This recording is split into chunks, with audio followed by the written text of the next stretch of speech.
Ngayong araw po, effective today, I'm now declaring the city of Baguio as a community quarantine site. Hihigpitan po natin yung ating mga proseso sa checkpoint operations. Yung curfew hours po natin will start from 10 o'clock to 4 o'clock a.m. We are now asking yung mga travelers po na talagang wala namang official business, walang urgent business sa syudad ng Baguio, please do not enter the city. Number 4 po, binabalaan ko po yung mga nananamantala ng mga businessmen na wag nyo pong itaas yung inyong mga presyo. Sumunod po kayo sa provisions po ng binigay na advisory ng DTI. Binabalaan ko po kayo. Pangatlo po, ito pong mga estudyante. The reason why we suspend classes is for you to stay home. So we want you to strictly follow that. Doon lang po kayo sa bahay at doon lang po kayo mag-aral. Sa ating po mga ibang establishment na kailangan magbukas, tulad ng ating bangko, tulad ng ating mga drugstore, tulad po ng ibang mga food establishments, okay lang po yan. Pero sumunod po kayo sa provision na itong executive order. Sa ating po mga nagtatrabaho, pinapayagan po namin kayo pumasok sa inyong mga opisina. All you have to do is present a document, especially po yung mga night shift. Dahil alam po namin na may mga work schedule kayo. So please bring the necessary documents para mai-presenta nyo po sa ating mga otoridad. And finally, we want you to remain calm. To our people in Baguio, please remain calm. Sana po wag po kayo mag-engage sa panic buying. We're doing everything to make sure that we have adequate supplies. Meron lang po tayong temporary shortage ng mga essential items like alcohol, mask, itong mga disinfectants natin. But we're doing everything to make sure that in a few days, we will have adequate supply for the city of Baguio. Intindihin niyo po sana ang inyong mayor sa pagdeklara nito. Isang bagay lang po ang nasa isip niya, to make everyone safe and healthy. During this trying time, let us continue to pray with God. We will be able to overcome this. Maraming salamat po. I would like to emphasize na this is, the system in place is dynamic. You know? The system in place is dynamic. Because it's our first experience to have this kind of situation. So we're not perfect. So we expect some hitches. Pero as I've said, since it's dynamic, we're open to suggestions to improve the system. So, every now and then, magpapalabas kami ng mga guidelines para lalong maging maayos ang pagpapatupad nito ng executive order.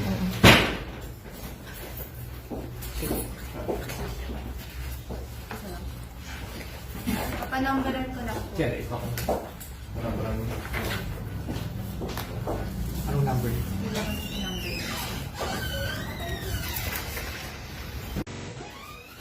He issued another executive order wherein we established the checkpoints to control the entry of visitors and travelers, especially from areas that are afflicted with the coronavirus. And I'm referring particularly to Manila, pinanggagalingan, because last Saturday morning, last Friday evening, we were monitoring the influx of travelers coming in, and we found out many are getting out of Metro Manila. That's why we issued that. Second is we were monitoring yung ating lifestyle sa night time. At lumalabas na maraming nasa bars. Isa rin yun. Third is, we found out na marami rin mga may sakit sa lowlanders na umaakyat din dito. Instead of yung availing of the services of their health facilities sa kanilang mga localities, they continue to go up to the city of Baguio. Fourth is, we are closely monitoring yung ating PUIs. Although bumaba na yung ating PUIs, minomonitor pa rin natin, and we just would like to make sure na talaga rito sa syudad ng Baguio, we will be free of yung coronavirus, yung COVID-19 threat. So naisip natin na escalate na, because looking at the national scene, nakita nyo naman siguro na every day umaakyat ang infection. Habang umaakyat ang infection, ibig sabihin dumadami rin dumadami ang mga taong na tumataas yung potential ng transmission. And we cannot be spared, because you should understand that Baguio City is a tourist destination in the country. So we have to be more aggressive about it. And that's why today I am formally declaring, once assigning, and formally declaring that we will now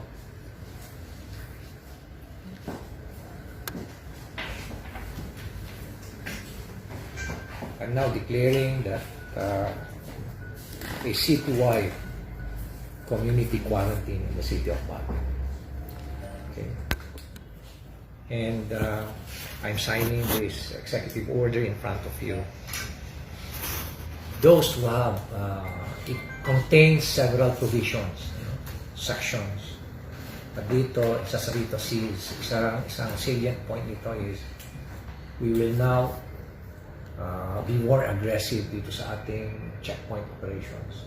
That's now being managed by the Department of Health together with, or by the City Health Office together with our PNP and other volunteers like the Naval Reserve Command and Army Reserve. Second is, we will now impose curfew starting from 10 o'clock to 4 o'clock. It covers everyone except for people who have night schedules or work schedules. They will have to present their necessary work document. Third is, isa rito rin is yung ating social gatherings. Definitely, we will now disallow social gatherings, parties, mga concerts, large assemblies, conferences dito sa syudad ng Baguio. I will be appealing to the religious sector na kung pwede sana iwasan mas itong mass gatherings and holding of masses pala, and instead look for alternative way of worship like online masses.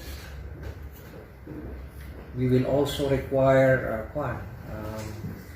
we will also implement dito sa siyudad ng local government unit, we will implement a 4-day schedule only for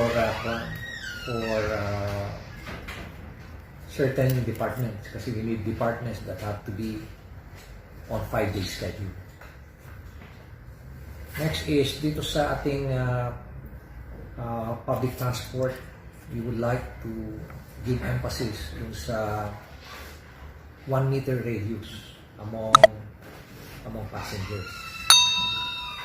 And that's why nililimit na natin yung mga number of passengers, unlike in the past na full yung capacity ng sasakyan. Ngayon, halos 50% na lang.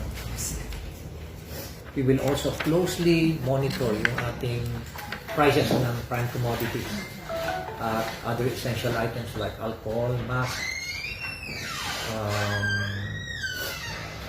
beach materials, yung mga yung mga disinfectants, para walang nag-overprice, and we will deal with violators harshly. We will allow food cargoes to move around. Delivery of food at other essential items. Papayagan pa rin namin yan. Papayagan din namin yung mga opening ng the drugs, pharmacies will still be open. At other convenience stores will still be open. Para naman may supply din yung ating mga constituents. Isa rin sa salient point nito is this time we will be more strict with travelers. Unlike in the past, now we are just requesting travelers, especially those coming from other cities or tourists, to postpone their trips. This time, sisiguraduhin namin na yung papasok lang meron talagang business interest dito sa syudad ng Baguio.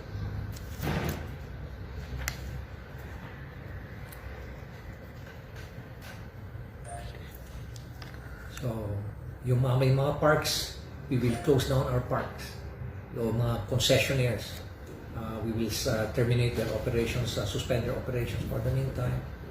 But dito sa Burnham Park natin, only the children's park. Para naman, alam mo naman, we would like to promote wellness pa rin because this is one of the